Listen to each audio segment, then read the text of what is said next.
Hello बच्चों, how are you? I am Ratnesh Kumar Pandey. Most welcome to all in my channel Chemistry Classes. सभी का स्वागत एक बार फिर से हमारे इस चैनल में। और हम लोग पढ़ रहे हैं इस समय क्लासिफिकेशंस ऑफ एलिमेंट। तो क्लासिफिकेशंस ऑफ एलिमेंट में हमने आपको जो भी इम्पोर्टेंट फैक्टर थे इस चैप्टर से रिलेटेड उसको पढ़ाया, उस पर डिस्कशन किया। आज हम लोग क्लासिफिकेशन से ही रिलेटेड आयनन ऊर्जा, आयनाइजेशन एनर्जी के विषय में डिस्कशंस करेंगे। ओके, बहुत इम्पोर्टेंट टॉपिक है और इस बेसिस पर आप जो भी पीरियोडिक प्रॉपर्टी हैं, जैसे आपका metals, non metals, oxide nature, hydride nature, oxidizing and reducing property, इन सब विषयों को आप एक्सप्लेन कर सकोगे with the help of ionization energy, जो टॉपिक आज मैं आप लोगों को पढ़ाने वाला हूँ। ओके, कुछ बच्चे कह रहे थे कि हमारा बोर्ड छोटा है। नो प्रॉब्लम, बड़े बोर्ड वाले तो बहुत हैं, हम वही काम करते हैं जो कम लोग करते हैं। ओके बच्चों, तो मेन आपको टॉपिक समझ में आना चाहिए। ये नहीं कि बोर्ड बड़ा है, बोर्ड छोटा है, इससे कुछ मतलब नहीं है। न पढ़ने का बहुत बहाना है, पढ़ने के लिए कुछ भी सुविधा मिल जाए आप उसका बेनिफिट उठा सकते हो। और मैं इसलिए पढ़ा रहा हूँ, यह ओनली एक प्रकार से संडे का यूज हो जाता है ना। और इस माध्यम से मैं उन बच्चों को मोटिवेट करना चाहता हूँ जो कोचिंग अफोर्ड नहीं कर पाते, है ना। घर बैठे ही आप ऑनलाइन एजुकेशन कर सकते हो, नो प्रॉब्लम। हर टॉपिक पे डिस्कशंस होता है, आप अपने विचार को रख सकते हो, हमारे विचार को सुन सकते हो। इसके लिए आपको कहीं जाने की जरूरत नहीं है, ना एक्सपेंसिव मीन्स खर्चा भी नहीं है ना। तो I am visuals and audibles my dear student, yes yes. Okay, तो हम लोग चलते हैं अपने टॉपिक की तरफ। आज हम आप लोगों को पीरियोडिक प्रॉपर्टी का बहुत इम्पोर्टेंट टॉपिक आयनन ऊर्जा के विषय में पढ़ाएंगे, डिस्कशन करेंगे। आयनन ऊर्जा, आयनाइजेशन एनर्जी।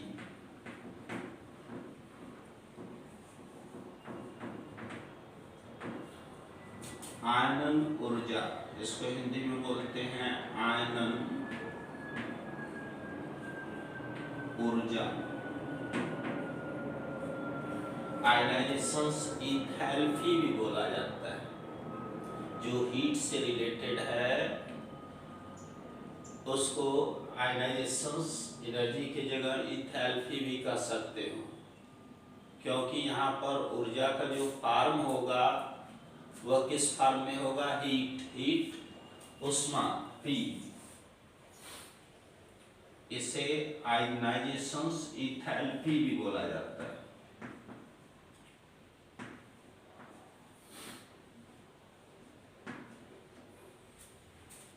जिसको डेल्टा एच से क्या करते हैं, रिप्रेजेंट करते हैं। डेल्टा एच क्या है, आयनाइजेशन एनर्जी है। तो सबसे पहले हम सीखते हैं कि आयनाइजेशन एनर्जी होता क्या है बच्चों। आयनाइजेशन एनर्जी होता क्या है, इसके विषय में हम सीखेंगे। ओके, तो आयनाइजेशन एनर्जी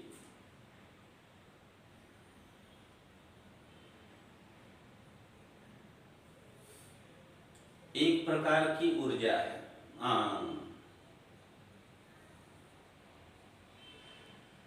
ऊर्जा है, एनर्जी है ना। तो आयनाइजेशन एनर्जी में हम एक्सप्लेन करेंगे कि किसी भी सिंगल एटम की बात कर लो, उसके आउटर मोस्ट सेल से इलेक्ट्रॉन को क्या करो, बाहर करो। किसी भी एटम, सिंगल एटम रहेगा, उसके आउटर मोस्ट सेल से, मीन्स जिसको आप वैलेंसी सेल बोलते हो, इलेक्ट्रॉन को क्या करना है, रिमूव करना है, बाहर करना है। मीन्स यह क्या है, जैसे हमने ले लिया सोडियम,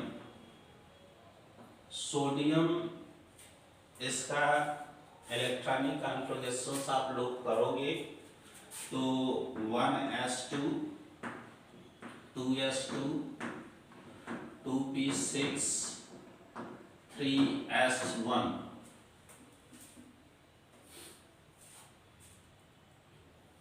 ठीक ना। तो यहां पर क्या होता है कि 2 8 और 1 इलेक्ट्रॉन क्या है, अरेंज हैं इसके सब सेल में on the basis of modern electronic configurations. तो जो आउटर मोस्ट सेल है उसमें यहाँ पर क्या है, ओनली 1 इलेक्ट्रॉन्स है। जो सोडियम का आउटर मोस्ट सेल है उसमें क्या है, ओनली 1 इलेक्ट्रॉन्स है। उसके पहले वाले में 8 है, उससे पहले वाले में मीन्स इसमें 3 सेल है, फर्स्ट में 2, सेकेंड में 8 और थर्ड में 1। क्या है, इलेक्ट्रॉनिक कॉन्फ़िगरेशंस है। तो इसमें क्या करोगे कि इलेक्ट्रॉन को रिमूव करना है, मीन्स सोडियम एटम से एक इलेक्ट्रॉन यदि आप रिमूव करोगे तो इस पर आता है पॉजिटिव चार्ज, एक पॉजिटिव चार्ज हो गया, और साथ में क्या होती है, एनर्जी रिलीज होती है, मुक्त होगा। एक इलेक्ट्रॉन इसमें से बाहर करोगे तो एनर्जी क्या होगा, जितनी ऊर्जा की आवश्यकता होती है, ठीक ना। किसी भी एटम, सिंगल एटम की बात कर रहे हैं, आइसोलेटेड सिंगल एटम से एक इलेक्ट्रॉन रिमूव करने के लिए जितनी ऊर्जा की आवश्यकता होती है, जितनी ऊर्जा रिक्वायरमेंट होता है, जितनी एनर्जी रिक्वायर होता है, वही क्या है, आयनाइजेशन एनर्जी है। यह डिफिनीशन है किसी भी एटम के आउटर मोस्ट सेल से एक इलेक्ट्रॉन को क्या करो, रिमूव करो, मीन्स बाहर करो, उसको इनफाइनाइट में जाने दो। इनफाइनाइट मीन्स वह न्यूक्लियस का जो अट्रैक्शन यहाँ पर फोर्स काम कर रहा है उसको छोड़ दिया मीन्स इनफाइनाइट में चला गया। ओके, तो उसके लिए जितनी उसको ऊर्जा की आवश्यकता होगी उसी को क्या बोलोगे आप, आयनाइजेशन एनर्जी बोलोगे। आयनाइजेशन एनर्जी यही होता है, आयनाइजेशन एनर्जी, आयनाइजेशन पोटेंशियल भी बोलते हैं इसको, और आयनाइजेशन एंथैल्पी भी बोलते हैं। और इस ऊर्जा का मान बच्चों ऑलवेज इन पॉजिटिव होता है। यह जो डेल्टा एच आता है, हीट परिवर्तन को हम मेनली क्या डेल्टा एच से डिनोट करते हैं। डेल्टा एच यहाँ पर क्या है, आयनाइजेशन एनर्जी है। आयनाइजेशन एनर्जी है किसका, जिस भी एटम के आउटर मोस्ट सेल से आप क्या कर रहे हो, इलेक्ट्रॉन को रिमूव कर रहे हो, तो यह क्या होता है, पॉजिटिव होता है। पॉजिटिव होने का मतलब क्या हो गया, दो प्रकार का होता है। अभी आप लोगों को जब थर्मोडायनेमिक्स पढ़ाया जाएगा तो उसमें हम जो ऊष्मा परिवर्तन होता है डेल्टा एच के विषय में आप लोगों को बताएंगे कि कोई भी रिएक्शंस है, reactions means reactant combined to each other and after some time they will form product। यही होता है कि रिएक्टेंट क्या होते हैं, आपस में कंबाइंड होते हैं, उसके समय कुछ समय पश्चात वह एक नए पदार्थ का निर्माण करते हैं जिसको आप उत्पाद कहते हो। कोई भी केमिकल रिएक्शंस ले लोगे उसमें कुछ न कुछ फाइनल कंडीशंस में एक्सचेंजेज आते हैं, परिवर्तन आता है। और परिवर्तन में या तो एनर्जी क्या होती है, रिलीज होती है, या एनर्जी एब्जॉर्ब होती है। जब सिस्टम की एनर्जी, जिस सिस्टम पर आप वर्क कर रहे हो, याद रखिएगा, जिस सिस्टम पर आप वर्क कर रहे हो, यदि वह उसकी एनर्जी परिवर्तन का मान क्या हो, पॉजिटिव हो, जैसा कि अभी आपने देखा कि यहाँ पर डेल्टा एच का मान क्या आ गया, आयनाइजेशन एनर्जी के लिए हमने बोला कि delta H always in positive, धनात्मक होता है। तो पॉजिटिव मीन्स क्या हो गया, परिवर्तन। यह क्या है, डेल्टा एच, यह परिवर्तन को शो कर रहा है ना, कि इसका इनिशियल कंडीशंस कुछ और था और फाइनल कंडीशंस और हो गया, और दोनों का जो अंतर है means change of enthalpy delta H, वह क्या है, पॉजिटिव है। पॉजिटिव का मतलब जब सपोज दैट हमने कहा इनिशियल में उसका हीट H1 था और H1, और फिर फाइनल कंडीशन पहुंचते पहुंचते उस सिस्टम का हीट क्या हो गया, H2 हो गया। और डेल्टा H का मान जब भी निकालना होता है, कोई भी परिवर्तन ज्ञात करना होता है, परिवर्तन क्या चेंजेज है ना, तो वहां पर क्या करते हो, फाइनल में से इनिशियल को माइनस करते हो, मींस H2 माइनस H1। यदि आपका आंसर क्या होता है, इन पॉजिटिव आता है, आपका आंसर क्या हो रहा है, पॉजिटिव आ रहा है।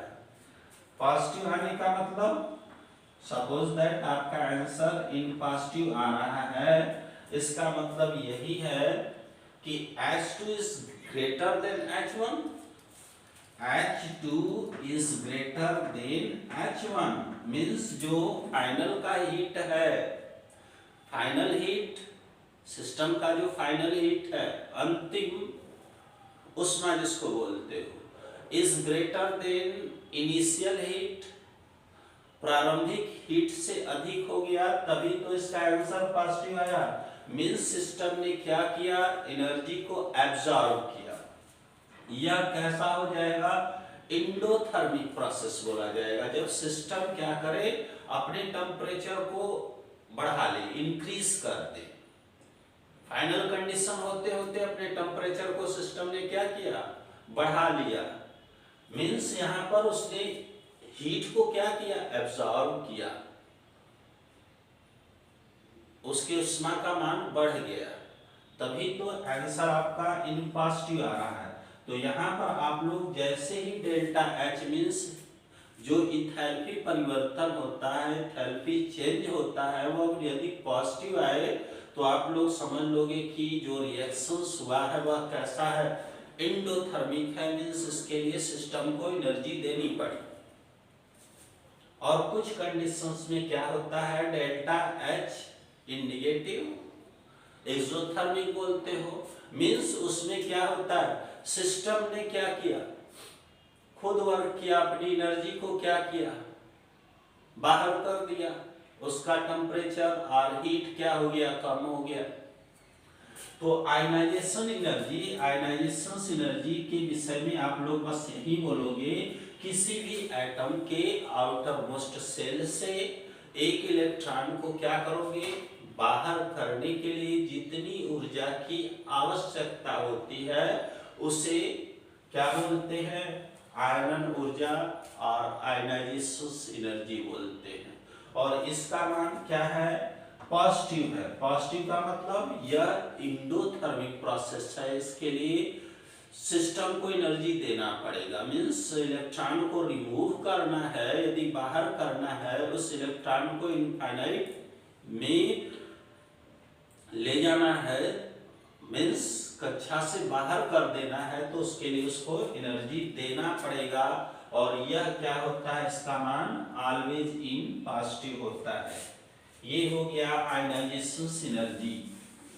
फिर उसके बाद बच्चों इसका यूनिट पूछा, कोई भी एटम हो, हमने 118 जो आपको मॉडर्न पीरियोडिक टेबल पढ़ाया उसमें ओनली 118 एलिमेंट के बारे में बात किया गया है ना। 118 एलिमेंट को क्या किया गया, कुछ उसमें आर्टिफिशियल्स हैं और कुछ नेचुरल है ना।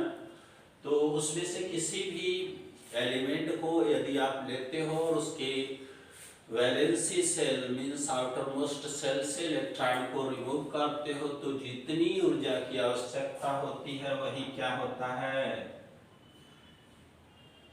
आयनाइजेशन एनर्जी होता है। Require energy for remove electrons from outermost shell of atom known as ionisation energy. और इसका मान क्या होता है बच्चों, always in positive. Ionisation energy always in positive. Positive का मतलब सिस्टम को आपने टेम्परेचर दिया, तभी तो उसका जो परिवर्तन है वह क्या है, धनात्मक हो रहा है। एंडोथर्मिक प्रोसेस को वह शो कर रहा है। Endothermic reactions and exothermic reactions आगे थर्मोडायनेमिक्स चैप्टर में आप लोगों को मैं एक्सप्लेन करूंगा। फिर उसके बाद आता है यूनिट। यूनिट मीन्स मात्रक होता है। किसी भी भौतिक राशि को यदि आप क्या करते हो, रिप्रेजेंट करते हो, तो with the help of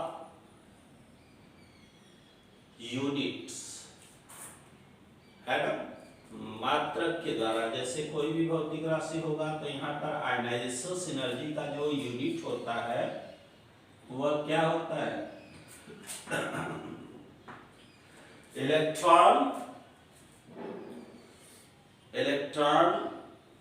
volt पर एटम। इलेक्ट्रॉन वोल्ट पर एटम, क्योंकि हमने इसको बोला आयनाइजेशन पोटेंशियल। मीन्स इसमें क्या है, इलेक्ट्रॉनिक एनर्जी की बात की जा रही है ना, इलेक्ट्रॉन की ऊर्जा के विषय में बताया जा रहा है। तो इलेक्ट्रॉन वोल्ट पर एटम, और इसी को किलो जूल, यदि चाहो बड़े में कन्वर्ट करना तो किलो जूल प्रति मोल। मीन्स एक एटम की बात नहीं करो, एक मोल की बात करो, तो उसके लिए कितनी ऊर्जा की आवश्यकता होगी। ये तो ओनली वन एटम के लिए है, ये ओनली वन एटम के लिए है। ये क्या है, वन मोल एटम के लिए है, तो किलो जूल में ले लोगे। What is the relations between kilojoule and electron volt, 96 होता है इलेक्ट्रॉन वोल्ट पर एटम। 1 किलो जूल पर मोल इक्वल टू 96 वोल्ट पर एटम।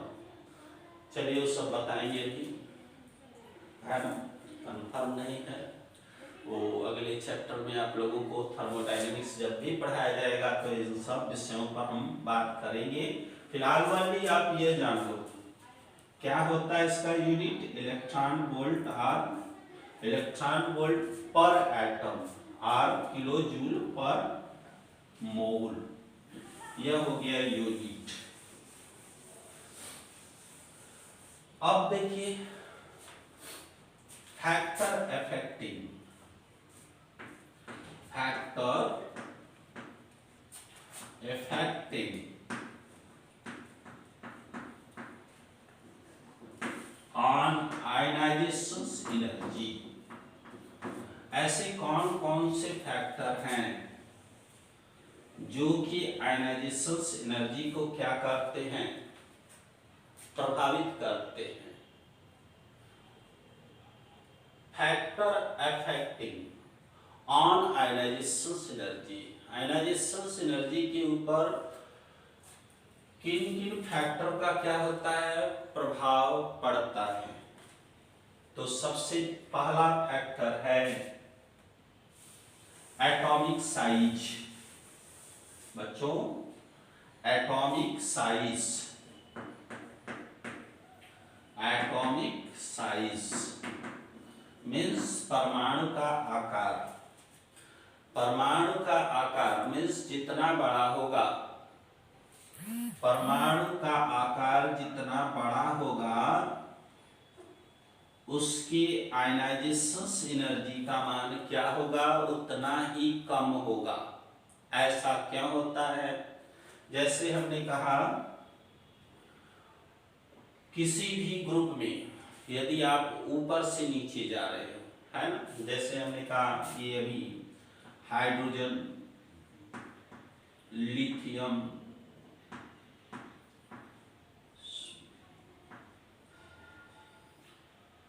लिथियम के बाद sodium, potassium, rubidium, caesium, francium.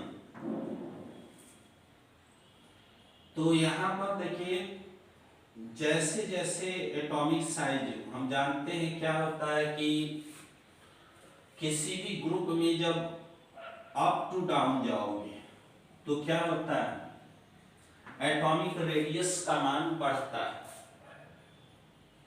Atomic radius बढ़ता है तो एटॉमिक रेडियस जब इंक्रीज करेगा तो आयनाइजेशन एनर्जी क्या हो जाएगा, डिक्रीज करेगा। मीन्स यह इन प्रोपोर्शनल होता है। एटॉमिक रेडियस की क्या हो गया, इन प्रोपोर्शनल हो गया, मीन्स व्युत्क्रमानुपाती हो गया। इसका मान बढ़ेगा तो इसका मान घटेगा। ओके, और लेफ्ट टू राइट जाओगे तो एटॉमिक रेडियस का मान क्या होता है, डिक्रीज करता है। क्यों करता है, न्यूक्लियर चार्ज बढ़ता है, सेल सेम रहता है, जिसके कारण अट्रैक्शन क्या होता है, बढ़ जाता है। तो आयनाइजेशन एनर्जी का मान क्या होगा, इंक्रीज करेगा। जब एटॉमिक रेडियस का मान क्या होगा, डिक्रीज होगा, तो आयनाइजेशन एनर्जी का मान क्या होगा, इंक्रीज करेगा।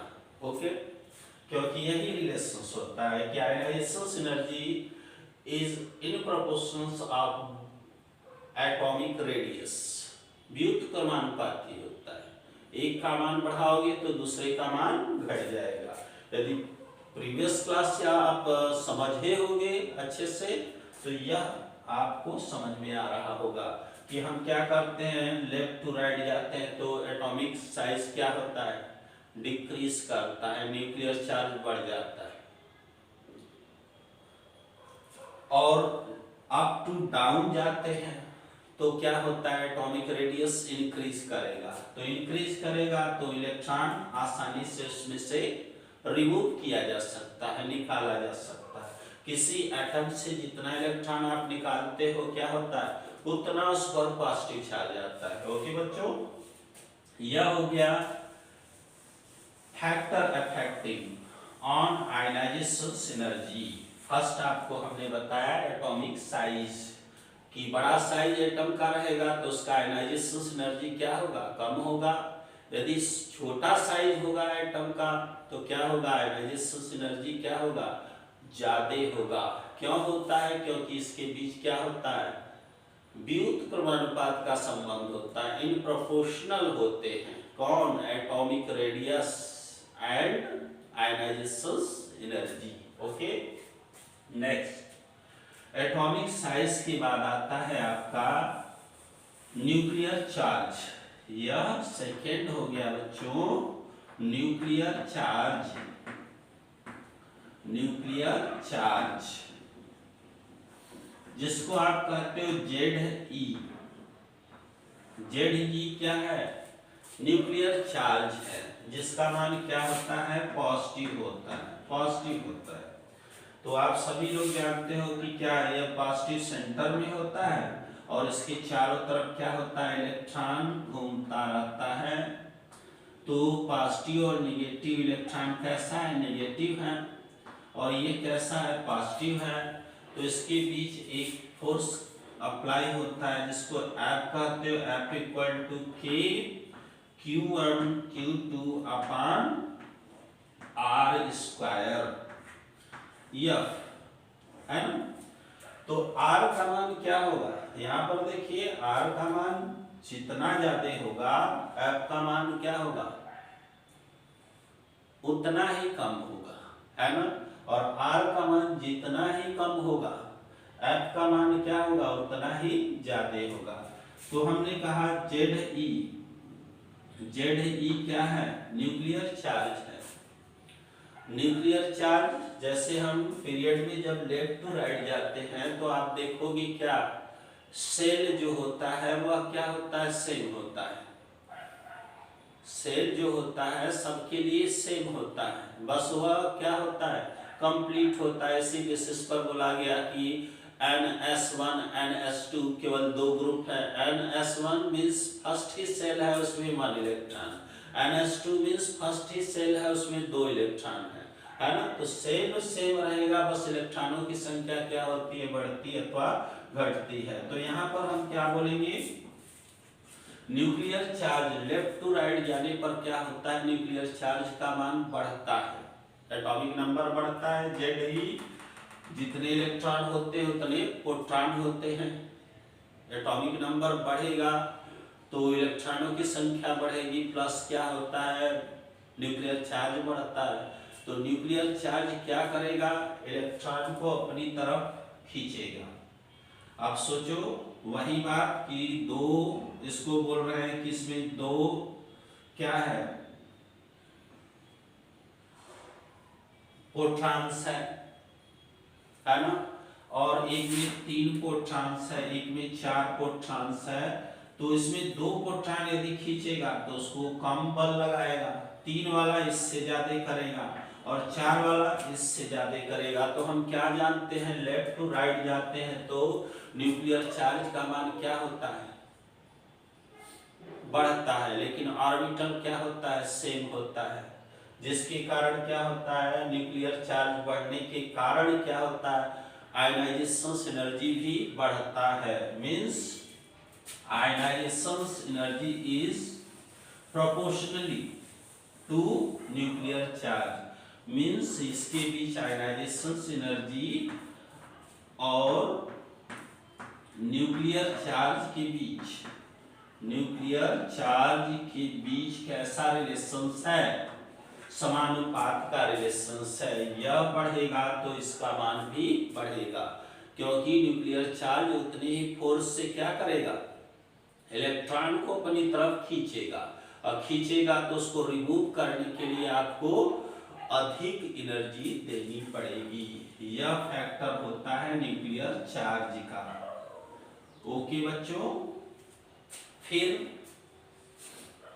थर्ड फैक्टर की बात करो, screening effect. Screening effect, screening effect, ये स्क्रीनिंग इफेक्ट क्या होता है? स्क्रीनिंग इफेक्ट मीन्स बताया था हमने आप लोगों को कि यह क्या है, न्यूक्लियस है, न्यूक्लियस के चारों तरफ क्या है, इलेक्ट्रॉन है। तो इलेक्ट्रॉन जैसे इस वाले न्यूक्लियस जो आउटर मोस्ट सेल का न्यूक्लियस है, इस पर क्या कर रहा है, यह न्यूक्लियर चार्ज पॉजिटिव होता है, ये निगेटिव होता है, इलेक्ट्रॉन निगेटिव होता है, इसको खींच रहा है अपनी केंद्र की तरफ, क्या कर रहा है, खींच रहा है।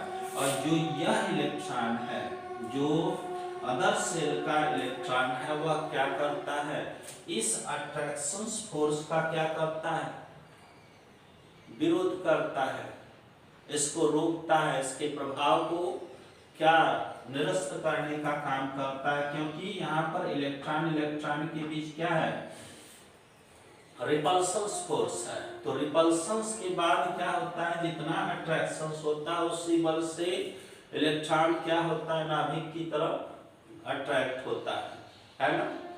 तो स्क्रीनिंग इफेक्ट का मान क्या होगा, यदि बढ़ेगा तो एटॉमिक साइज का मान क्या होगा, बढ़ेगा। और एटॉमिक साइज का मान बढ़ेगा तो आयनाइजेशन एनर्जी का मान क्या हो जाएगा, घट जाएगा। तो स्क्रीनिंग इफेक्ट भी होता है, इसी को शील्डिंग इफेक्ट कहते हैं। ये प्रोटेक्ट करता है, यदि न्यूक्लियस इसको लाइक करता है तो यह उस इफेक्ट को क्या करता है, कम करने का प्रयास करता है। क्योंकि यहाँ पर क्या होता है, ये इसको दूर ले जाना चाहता है, लेकिन न्यूक्लियस इसको पास बुलाना चाहता है। तो इसका मान क्या होगा, जब बढ़ेगा तो अट्रैक्शन फोर्स का मान क्या होगा, घटेगा। और अट्रैक्शन फोर्स का मान घटेगा मीन्स इलेक्ट्रॉन को इजी वे में आप क्या कर सकते हो, बाहर कर सकते हो, रिमूव कर सकते हो फ्रॉम आउटर मोस्ट सेल से। यही होता है स्क्रीनिंग और शील्डिंग इफेक्ट। शील्ड का काम है ना, शील्डिंग, और हम इसको बोल दो शील्डिंग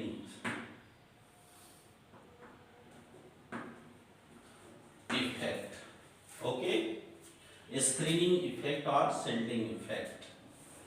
शील्ड होता है, शील्ड मीन्स कवच हो गया है ना, शील्ड मीन्स क्या हो गया, कवच हो गया, एक सुरक्षा कवच है कि नहीं, इधर नहीं जाना है, चलो उधर।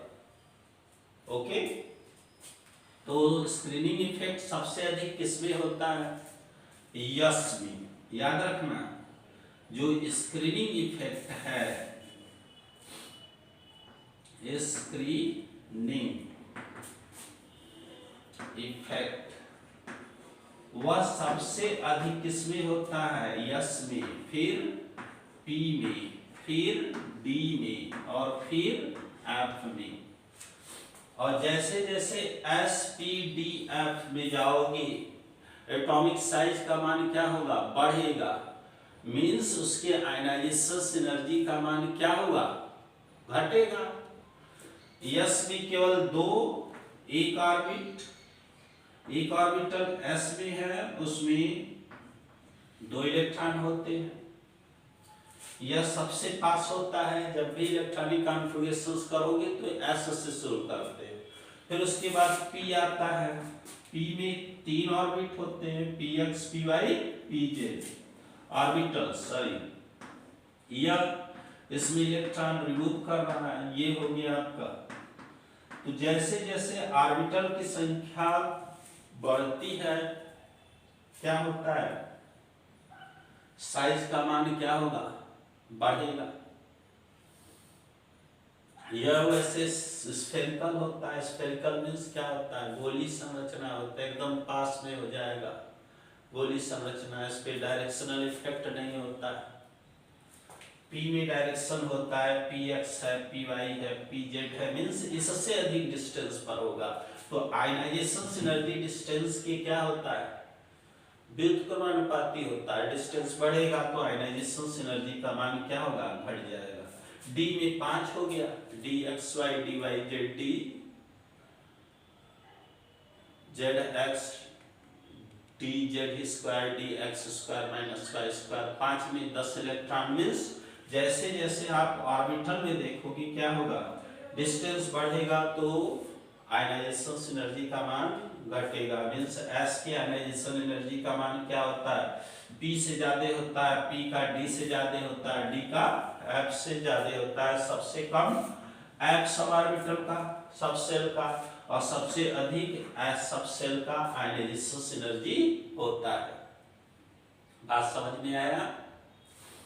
यह हो गया आयनाइजेशन एनर्जी। किसके द्वारा?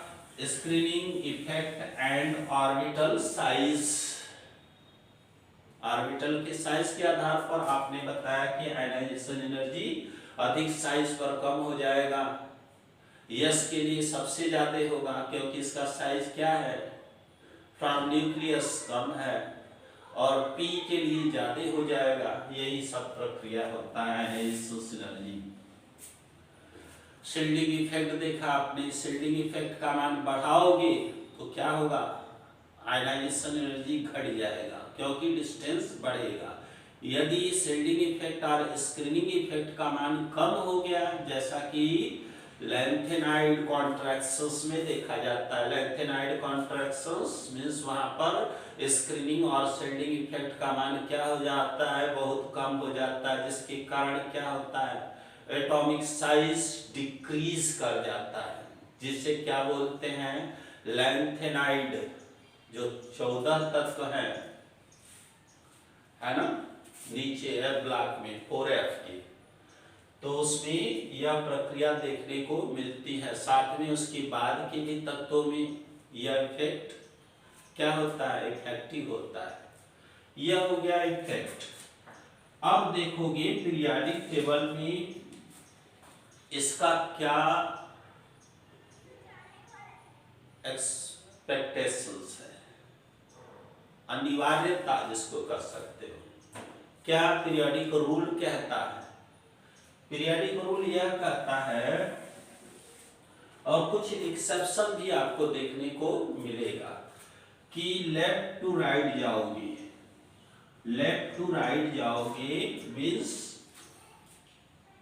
कहां पर जाओगे, ग्रुप में आगे जाओगे, first group, second group, 2 group S block में, 10 ग्रुप क्या हो गया डी ब्लॉक में, और 6 ग्रुप क्या हो गया पी ब्लॉक में। टोटल 18 ग्रुप है। तो यदि आप लेफ्ट टू राइट जा रहे हो, लेफ्ट टू राइट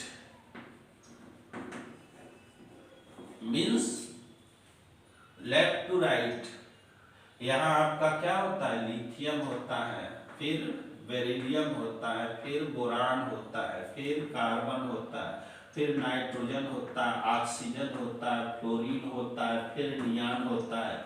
तो लेफ्ट टू राइट जाने पर क्या होगा, आयनाइजेशन एनर्जी का मान, आयनाइजेशन एनर्जी का मान बढ़ता है,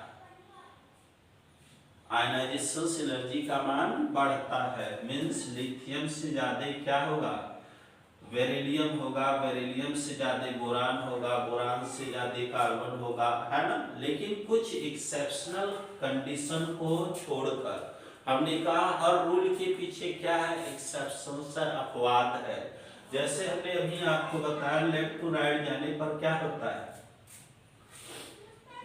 आयनाइजेशन एनर्जी का मान बढ़ता है। तो लिथियम कितना है, 3 है, बेरिलियम कितना है, 4 है, बोरान कितना है, 5 है, कार्बन कितना है, 6 है, नाइट्रोजन 7 है, ऑक्सीजन 8 है, फ्लोरीन 9 है, और नियान 10 है।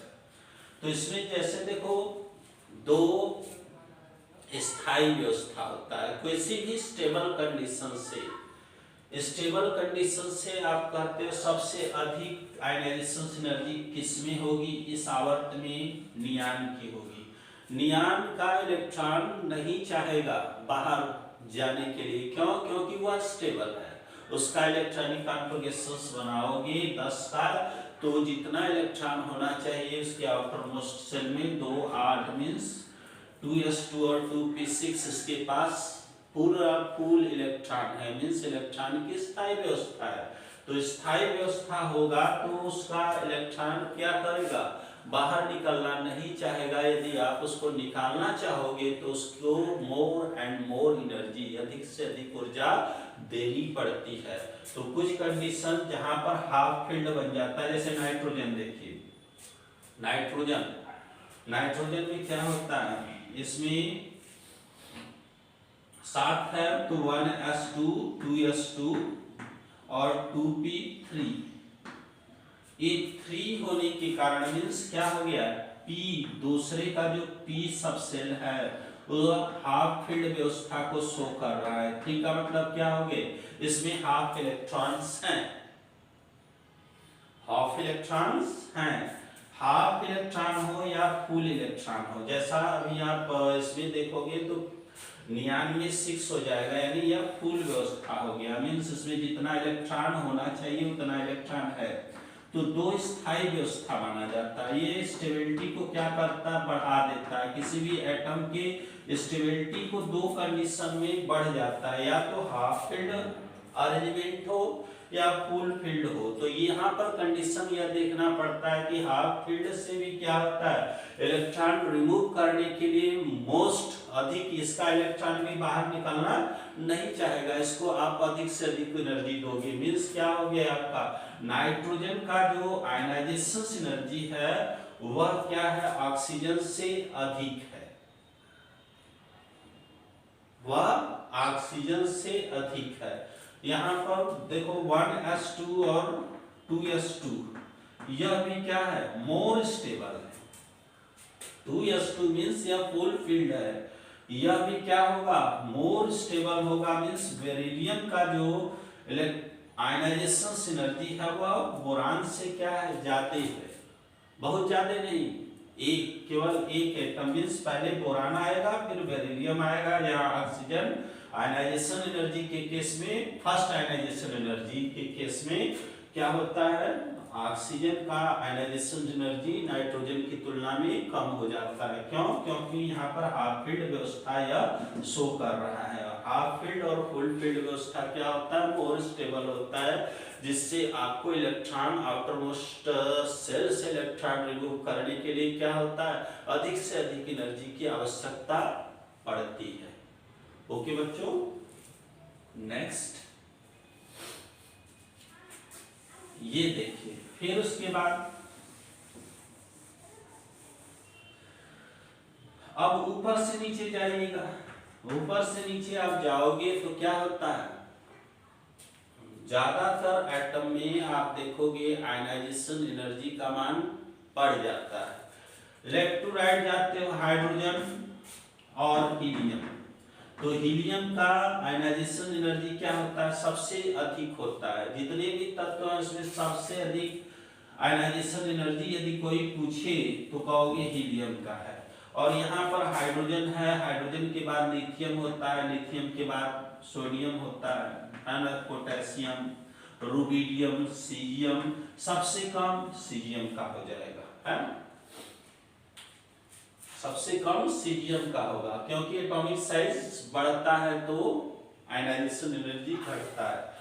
लेफ्ट टू राइट जाने पर आयनाइजेशन एनर्जी का मान बढ़ता है, और इसमें left to up to down जाने पर यही neon, argon, krypton, xenon, radon में बात करते आप तो क्या होता, सबसे अधिक आयनाइजेशन एनर्जी हीलियम की होती, फिर उसके बाद नियान की, आर्गन की भी, क्रिप्टॉन की। और यहाँ लेफ्ट टू राइट जाने पर जितने भी अक्रिय तत्व हैं आवर्त में सबसे अधिक किसका आयनाइजेशन एनर्जी होता है, अक्रिय तत्वों का, क्योंकि उसका इलेक्ट्रॉन बाहर निकलना नहीं चाहेगा। क्यों, क्योंकि वह स्टेबल है। बस यही देखना होता है। ओके, तो ये हो गया क्या, कुछ एक्सेप्शन आपको मिलेगी, है ना। एक्सेप्शन के केस में जैसे देखिएगा, यह होता है आपका बोरान, बोरान के बाद क्या आता है, एल्युमिनियम, फिर गैलियम, है ना, फिर इंडियम, फिर थैलियम, है ना, ये होता है। फिर नहोनियम होता है। तो nihonium as a artificial element NH, उसको छोड़िए, नहोनियम मान लो ऐसे है। तो इसमें यदि आपको आयनाइजेशन एनर्जी देखना, देखो एक्सेप्शन है, बस आप लोग देखोगे इन बातों पर आप लोग ध्यान दोगे, किसका हाफ फील्ड व्यवस्था है, किसका फुल फील्ड व्यवस्था है। यदि हाफ है तो अपने जस्ट वह आगे वाले एलिमेंट से क्या होगा, उसका आयनाइजेशन एनर्जी अधिक होगा, केवल एक, है ना। फुल फील्ड है तो जितना ऑर्बिटल में क्या होना चाहिए, इलेक्ट्रॉन होना चाहिए, उतना है तो वह जस्ट अपने बस एक आगे वाले से क्या होगा, अधिक होगा। एक्सेप्शन में यही बस ध्यान देना है।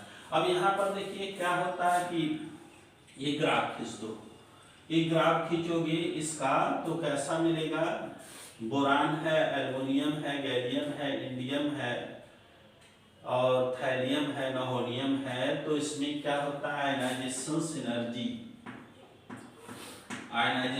एनर्जी और ZE एटॉमिक नंबर, है ना, के बीच क्या करो, ग्राफ खींचोगे तो एज क्या होता है, इसमें सबसे अधिक किसका आता है, आप देखिएगा ग्राफ खींच के तो इस ऐसे कुछ आता है, ऐसे अरेंज कर दो एलिमेंट को, W सेट में आ जाएगा। सबसे पहले बोरान, फिर एल्युमिनियम, फिर गैलियम, फिर इंडियम, फिर थैलियम, Ti, थैलियम। तो इसमें 1 2 3 4 5, है ना, सबसे ज्यादा बोरान का हो गया, ठीक है। आयनाइजेशन एनर्जी सबसे अधिक किसका होगा, ये फर्स्ट नंबर दे दिया इसको। फिर बोरान के बाद इंडियम आता है, बोरान के बाद इंडियम आएगा, ये बोरान का हो गया। फिर उसके बाद इंडियम का आ गया, मीन्स यह 1 2 3 1 2 3 4, 1 के बाद 4 आ गया, हाँ,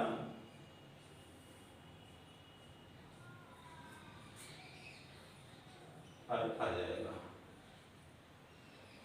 1 2 3 4 5 है। थैलियम का होता है, बोरान के बाद थैलियम, 1 के बाद 5 थैलियम, 1 5 थैलियम। फिर गैलियम है, मीन्स गैलियम 3। फिर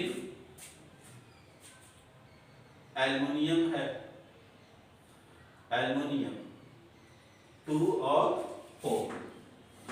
इस प्रकार से क्या होता है, आयनाइजेशन एनर्जी देखने को मिलता है। बस वही होगा उसका भी बात, जब आप उसका इलेक्ट्रॉनिक कॉन्फ़िगरेशंस करोगे तो जिसका हाफ फील्ड व्यवस्था होगा वह अपने बाद वाले से क्या होता है, मोर होता है, अधिक होता है, उसका आयनाइजेशन एनर्जी अधिक होता है, वह अधिक स्टेबल होगा। ओके, तो इस प्रकार से हमने एक्सपेक्टेशंस को देखा कि पीरियोडिक रूल्स क्या है। लेफ्ट टू राइट जाओगे तो आयनाइजेशन एनर्जी का मान क्या होगा, इंक्रीज करेगा, और अप टू डाउन जाओगे तो आयनाइजेशन एनर्जी क्या होता है, डिक्रीज करता है। ये सब बातें। फिर उसके बाद आता है metallic and non metallic character. कैसे समझोगे मेटल्स और नॉन मेटल्स, इसके विषय में भी बताया हूँ। मेटल्स क्या करते हैं, इजी वे में अपने इलेक्ट्रॉन को रिमूव कर देते हैं और प्लस चार्ज प्लस आयन बनाते हैं। तो जो जितनी आसानी से इलेक्ट्रॉन क्या करता है, रिमूव करता है, वह उतना ही स्ट्रॉन्ग क्या होता है, तो मेटल होता है। तो मेटल में क्या आपको बताया कि लेफ्ट टू राइट जाने पर मेटेलिक प्रॉपर्टी का मान क्या होता है, डिक्रीज करता है। नॉन मेटेलिक प्रॉपर्टी क्या होता है, इंक्रीज करता है। तो यदि वह मेटल है, मेटल तो उसका आयनाइजेशन एनर्जी क्या होगा, आयनाइजेशन एनर्जी कम होगा। जो मेटल जितना स्ट्रॉन्ग उसका आयनाइजेशन एनर्जी क्या होगा, मिनिमम, कम होगा। आयनाइजेशन एनर्जी कम होगा वह मेटल होगा। एटॉमिक रेडियस का मान क्या होगा, बढ़ेगा, वह क्या होगा, मेटल होगा। तो मेटल में आप लोग देखिएगा, मेटल में आयनाइजेशन एनर्जी क्या होता है, मिनिमम होता है ना। एटॉमिक रेडियस क्या होता है, मैक्सिमम होता है। एटॉमिक रेडियस का मान बढ़ता है, एटॉमिक रेडियस बढ़ता है फॉर मेटल। ठीक। इलेक्ट्रोनिगेटिविटी क्या होगा, इलेक्ट्रोनिगेटिविटी मींस शेल के इलेक्ट्रॉन को अपनी तरफ खींचने की क्षमता मेटल की कम होती है। डेंसिटी क्या होगा, means cloud, electron cloud for metals, metals की डेंसिटी आप देखोगे क्या होती है, ज्यादा होती है। ओके, तो ये सब बातें आप लोग इससे सीख सकते हो। नॉन मेटल रहेगा तब, non metal means, non metal का मतलब क्या हो गया, non metal means ionization energy का मान जब अधिक हो, इलेक्ट्रॉन आयनाइजेशन एनर्जी का मान अधिक होगा, इसके लिए एटॉमिक रेडियस का मान कम होगा, और फिर उसके बाद इलेक्ट्रोनिगेटिविटी का मान बढ़ जाएगा फॉर नॉन मेटल। फिर ऑक्साइड, ऑक्साइड, ऑक्साइड देखो, जो मेटल के ऑक्साइड है, जैसे हमने कहा Na2O, MgO, है ना। तो ये मेटल के जो ऑक्साइड होते हैं वो क्या होते हैं, अल्कलाइन इन नेचर, क्षारीय होते हैं। मेटल के ऑक्साइड क्या होंगे, जिसके अंदर जितना मेटेलिक प्रॉपर्टी होगा वह क्या होगा, वह क्षारीय होता है, और जिसके अंदर जितना नॉन मेटेलिक प्रॉपर्टी होगा, है ना, वह क्या होगा, वह उतना ही अम्लीय होगा। तो नॉन मेटल में आयनाइजेशन एनर्जी का मान क्या होता है, अधिक होता है। यहाँ पर आयनाइजेशन एनर्जी क्या होगा, अधिक होगा, और यहाँ पर आयनाइजेशन एनर्जी कम होगा। तो आयनाइजेशन एनर्जी किसका कम होगा, क्षारीय ऑक्साइडों का, और अम्लीय ऑक्साइडों का आयनाइजेशन एनर्जी का मान क्या होगा, ज्यादा होगा।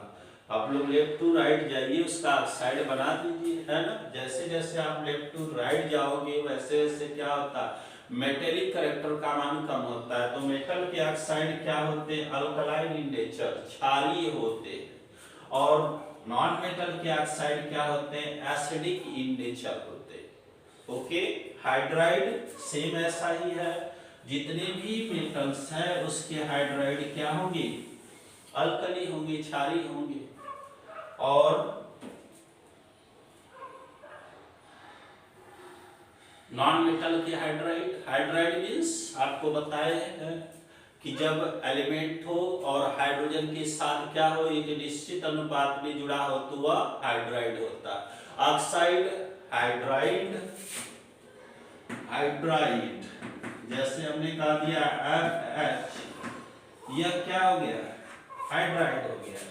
NH2, यह क्या हो गया, हाइड्राइड हो गया। किसका हाइड्राइड है, नाइट्रोजन का, यह फास्फोरस का। तो मेटल्स, वैसे मेटल्स जो हैं उनके हाइड्राइड क्या होते हैं, क्षारीय in nature, alkaline in nature होते हैं, क्षारीय। और ऐसे ही नॉन मेटल्स के हाइड्राइड क्या होते हैं, अम्लीय होते हैं। सेम उसका अपोजिट, कोई भी प्रॉपर्टी हो, S block, P block, D block, F block, तो ऑन द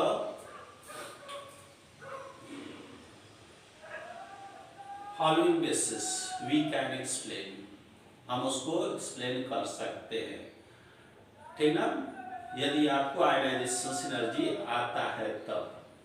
अब क्या होता है, जैसे हमने कहा ऑक्सीडेशन एंड रिडक्शन, तो ऑक्सीडेशन, ऑक्सीडेशन ऑक्सीडेशन मींस क्या हो गया, ऑक्सीकरण होना।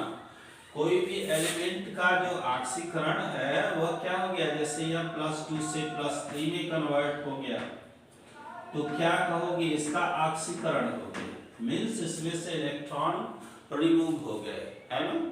तो जो जितना आसानी से क्या हो जाए, अपने इलेक्ट्रॉन को क्या करे, रिमूव कर दे, तो हम कहते हैं क्या होता है, वो उसका ऑक्सीडेशन होता है। जिसका ऑक्सीडेशन होता है वो, उसके कारण क्या होता है, रिडक्शन होता है, जिसके कारण वो reducing in nature, reducing factor means वह क्या होते हैं,